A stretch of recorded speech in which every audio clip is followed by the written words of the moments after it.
ये खबर पारुल यूनिवर्सिटी द्वारा प्रस्तुत की गई है। क्या पाकिस्तान अब पानी के मुद्दे पर खुली धमकियों पर उतर आया है? क्या सिंधु जल संधि को लेकर भारत के फैसले ने पाकिस्तान की सबसे बड़ी कमजोरी को उजागर कर दिया है? और आखिर क्यों पाकिस्तान के मंत्री कह रहे हैं कि अगर हमारे पानी पर हाथ डाला तो हाथ काट देंगे, और इसी के साथ साथ कई सारे और बयान सामने आए हैं। इन सभी सवालों के जवाब चलिए जानते हैं।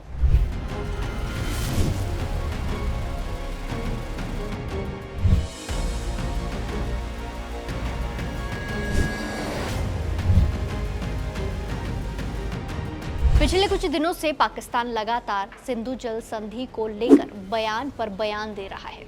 कभी भारत पर अंतर्राष्ट्रीय कानून तोड़ने का आरोप लगाता जा रहा है, तो कभी दुनिया से मदद की गुहार भी लगा रहा है। और अब तो पाकिस्तान के मंत्री खुलेआम भारत को धमकी देने में लगे हैं, जिनका कुछ नहीं हो सकता। सवाल है कि आखिर ऐसा क्या हो गया कि पाकिस्तान में इस मुद्दे पर इतनी बेचैनी दिखाई दे रही है। दरअसल भारत ने 22 अप्रैल 2025 में जम्मू कश्मीर के पहलगाम में हुए आतंकी हमले के बाद पाकिस्तान के खिलाफ कई बड़े फैसले लिए थे। इन्हीं फैसलों में सबसे अहम था 1960 की सिंधु जल संधि को स्थगित करना। भारत का साफ कहना था कि आतंकवाद और सामान्य संबंध साथ साथ नहीं चल सकते। इसके बाद से ही पाकिस्तान लगातार इस फैसले का विरोध कर रहा है। अब एक बार फिर इस्लामाबाद से तीखी प्रतिक्रिया सामने आ चुकी है। पाकिस्तान के विदेश कार्यालय के प्रवक्ता ताहिर अंद्राबी ने आरोप लगाया है कि भारत पानी को एक सामरिक हथियार की तरह इस्तेमाल कर रहा है और सिंधु नदी प्रणाली पर नियंत्रण स्थापित करने की कोशिश कर रहा है।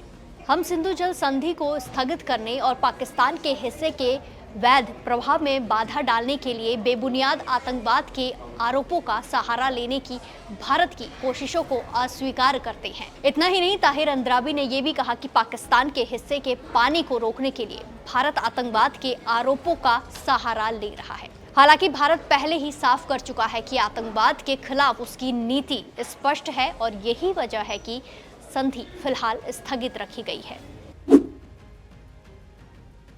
लेकिन मामला इतना ही नहीं है। दूसरी तरफ कुछ दिन पहले पाकिस्तान के जलवायु परिवर्तन मंत्री मुसादिक मलिक ने इससे भी आगे बढ़ते हुए बेहद आक्रामक बयान दिया। उन्होंने कहा कि अगर किसी ने पाकिस्तान के पानी पर हाथ डाला तो वो हाथ काट देंगे। इतना ही नहीं, ये पहले ही साफ किया जा चुका है कि जो भी पाकिस्तान के हिस्से का पानी छुएगा उसके हाथ काट दिए जाएंगे। इतना ही नहीं, उन्होंने दावा किया कि पाकिस्तान अपनी ताकत पहले भी दिखा चुका है और भविष्य में भी अपने पानी के अधिकार की रक्षा करेगा। उन्होंने ये भी आरोप लगाया कि भारत पाकिस्तान की ओर जाने वाली पानी की सप्लाई को नियंत्रित करने की कोशिश कर रहा है। इसी दौरान पाकिस्तान के उप प्रधानमंत्री इशाक डार ने भी सिंधु जल संधि पर बड़ा बयान दिया। उन्होंने कहा कि किसी भी देश को एक तरफा तरीके से इस संधि को निलंबित करने का अधिकार नहीं है। उनके मुताबिक अगर पाकिस्तान के हिस्से का पानी रोका गया या उसका प्रवाह बदला गया तो इसे युद्ध जैसी कार्रवाई माना जाएगा। उन्होंने दावा किया है कि इसका असर पूरे क्षेत्र की शांति और सुरक्षा पर पड़ सकता है। पाकिस्तान पीपुल्स पार्टी के नेता बिलावल भुट्टो ने भी इस मामले पर भारत का नाम लिए बिना कहा कि अगर कोई ये सोचता है कि पाकिस्तान अपने पानी के अधिकार से पीछे हट जाएगा तो वो पाकिस्तान को नहीं जानता है। उन्होंने पानी को हथियार की तरह इस्तेमाल करने को अंतर्राष्ट्रीय कानून के खिलाफ बताया और कहा कि पाकिस्तान अपने लोगों के अधिकारों से समझौता नहीं करेगा। लेकिन यहाँ पर ध्यान देने वाली बात यह है कि एक तरफ जहाँ पाकिस्तान गीदड़ भभकी धमकियां दे रहा है, वहीं दूसरी तरफ इन बयानों के बीच पाकिस्तान लगातार अंतर्राष्ट्रीय समुदाय से भी अपील कर रहा है, गुहार लगा रहा है, गिड़गिड़ा रहा है। पाकिस्तान का कहना है कि अगर सिंधु जल संधि पूरी तरह खत्म हो गई तो उसकी अर्थव्यवस्था, खेती और करोड़ों लोगों की पानी की जरूरतें गंभीर संकट में पड़ सकती हैं। पाकिस्तान का बड़ा हिस्सा सिंधु नदी प्रणाली के पानी पर निर्भर है और इसी वजह से इस मुद्दे को वहां राष्ट्रीय सुरक्षा से जोड़कर देखा जा रहा है।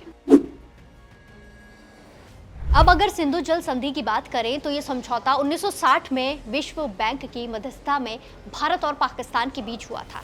इसके तहत रावी, ब्यास और सतलुज जैसी पूर्वी नदियों का उपयोग भारत को मिला, जबकि सिंधु, झेलम और चिनाब जैसी पश्चिमी नदियों का अधिकांश पानी पाकिस्तान के हिस्से में गया।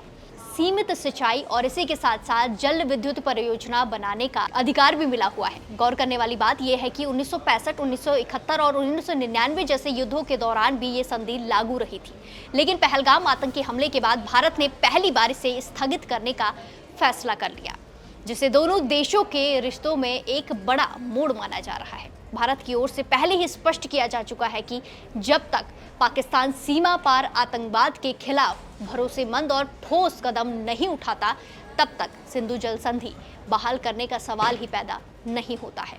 संयुक्त राष्ट्र के एक कार्यक्रम में भारत के स्थायी प्रतिनिधि हरीश पर्वतनेनी ने भी यही रुख दोहराया था।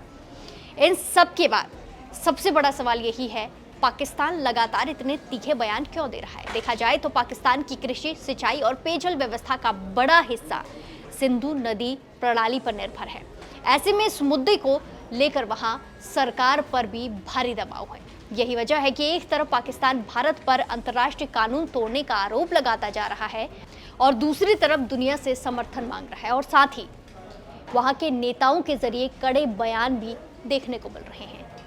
और वहीं भारत का कहना है कि जब तक सीमा पर आतंकवाद बंद नहीं होता, तब तक सामान्य संबंधों की उम्मीद नहीं की जा सकती। ऐसे में सिंधु जल संधि आने वाले समय में भारत और पाकिस्तान रिश्तों का सबसे बड़ा और सबसे संवेदनशील मुद्दा बनी रह सकती है, जो अभी भी है।